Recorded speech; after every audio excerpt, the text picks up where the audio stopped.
হামাগুড়ি। শঙ্খ ঘোষ। ঘুমটা ভেঙে গেল হঠাৎ। বাইরে কি ঝড় হচ্ছে?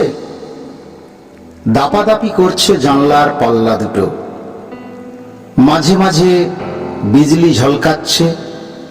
ফের শুয়ে পড়তে গিয়ে সেই বিদ্যুতের ছটফটে আলোয় মনে হলো ঘরের মধ্যে যেন হামা দিচ্ছে কেউ। কে ওখানে? কে? হামা কোনো শব্দই করে না। উঠে আসি কাছে, আবারও জিজ্ঞেস করি, কে আপনি? কি চান?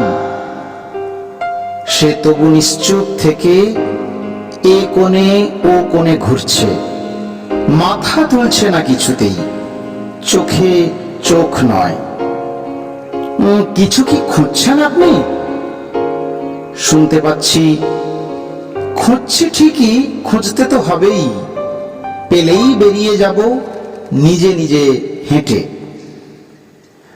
কি খুঁজছেন? মিহিসরে বললেন তিনি, মেরুদণ্ডখানা।